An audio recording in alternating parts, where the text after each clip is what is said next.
Halo semuanya, kami dari kelompok 10. Pada pertemuan kali ini kami akan membahas mengenai pengaruh lingkungan buatan dan perkotaan terhadap perilaku manusia.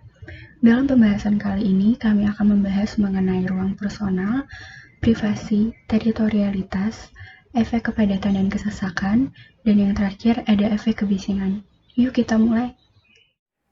Yang pertama adalah personal space atau ruang personal.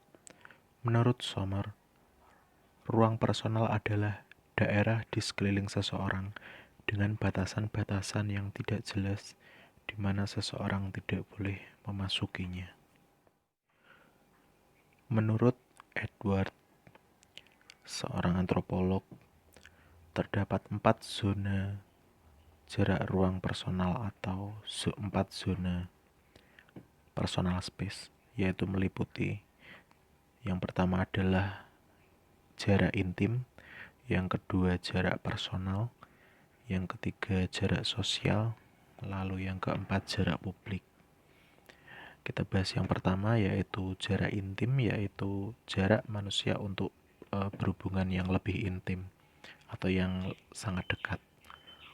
Yang kedua jarak personal, yaitu jarak untuk bercakap antara manusia yang sudah akrab. Yang ketiga adalah jarak sosial, yaitu jarak yang bersifat formal. Contohnya adalah jarak untuk berbisnis dan lain sebagainya. Yang keempat yaitu jarak publik, yaitu jarak yang lebih formal lagi, dengan contoh seorang tokoh pembicara pada suatu acara dengan para hadirinya. Nah, keempat kajian ini lalu dikenal dengan istilah proxemic atau kedekatan, yaitu cara seseorang menggunakan ruang dalam berkomunikasi. Lalu poin selanjutnya yaitu privacy. Menurut Altman, privacy adalah proses pengontrolan yang selektif terhadap akses kepada diri sendiri dan akses kepada orang lain. Fungsinya yaitu ada 3, yaitu pengatur dan pengontrol interaksi interpersonal yang sejauh mana hubungan dengan orang lain diinginkan. Yang kedua yaitu merencanakan dan membuat strategi untuk berhubungan dengan orang lain. Lalu yang ketiga memperjelas identitas diri. Faktor-faktor yang mempengaruhi privacy yaitu ada 3. Yang pertama faktor personal, perbedaan latar belakang pribadi berhubungan dengan kebutuhan privacy. Yang kedua faktor situasional, yaitu berhubungan dengan lingkungan. Yang ketiga budaya, berhubungan dengan kebudayaan masing-masing seperti daerah. Lalu yang terakhir, poin terakhir yaitu teritorialitas. Menurut Iskander adalah suatu tingkah laku yang diasosiasikan pemilikan atau tempat yang ditempatinya, atau area yang sering melibatkan ciri pemiliknya dan pertahanan diri dari serangan orang lain.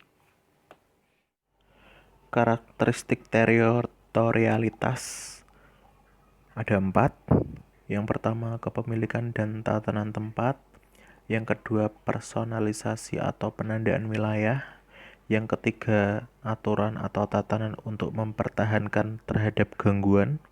Yang keempat kemampuan berfungsi yang meliputi jangkauan kebutuhan fisik dasar, psikologis sampai kepuasan kognitif dan kebutuhan estetika.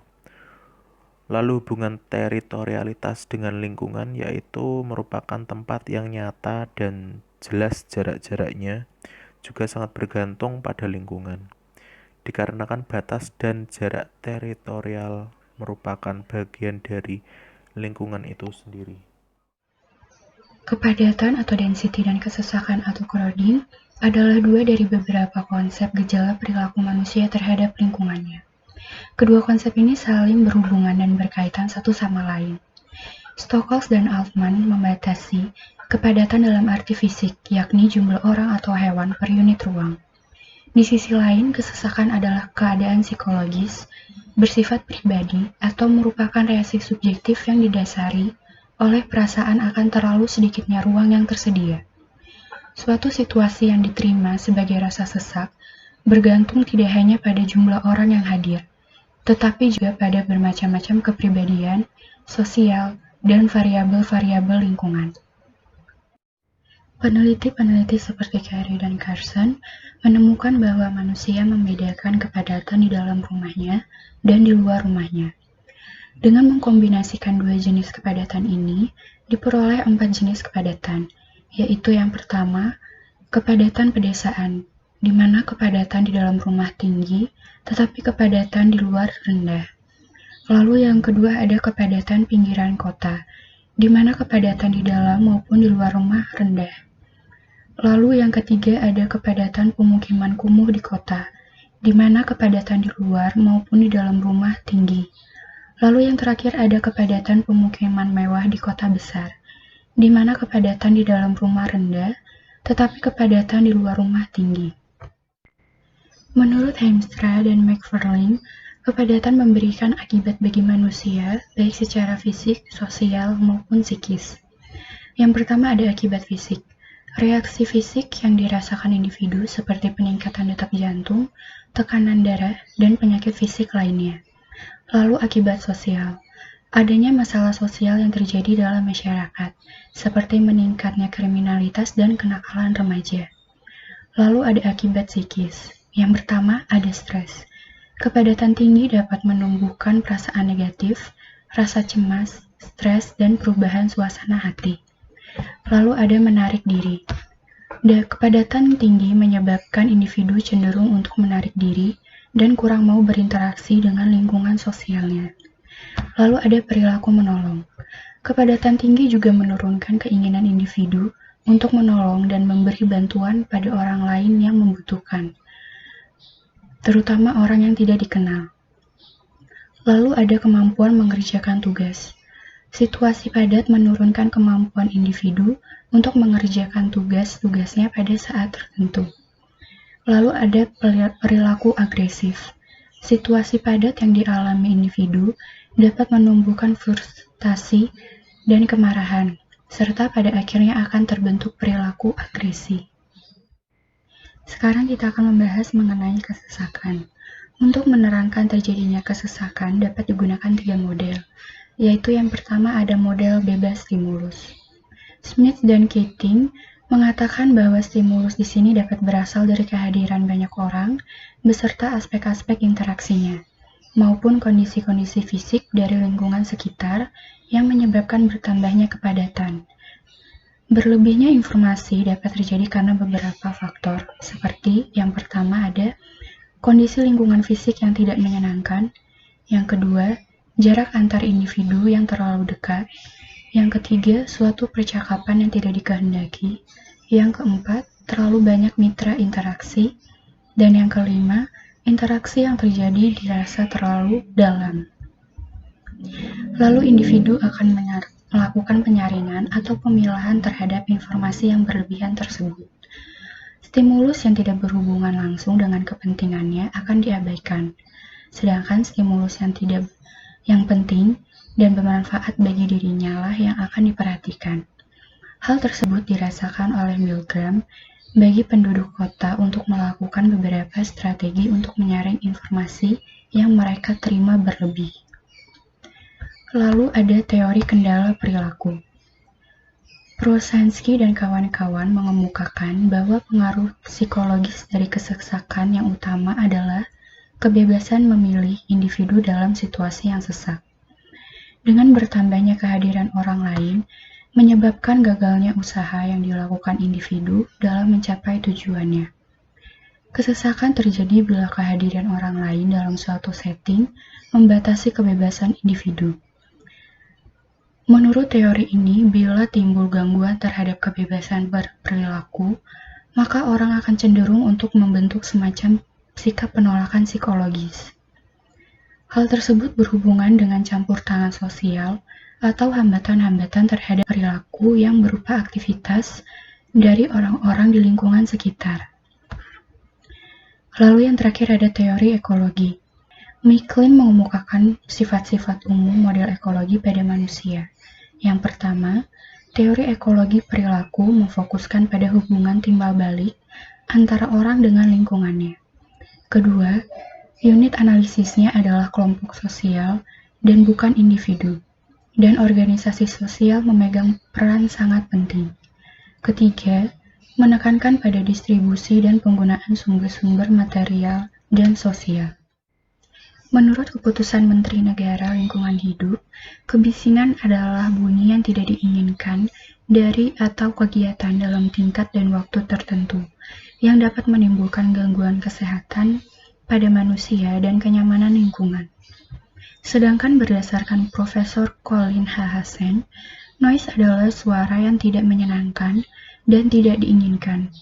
Noise dihasilkan dari variasi tekanan atau osilasi pada medium elastis, contohnya air, udara, dan benda padat, akibat permukaan yang bergetar ataupun aliran turbulence.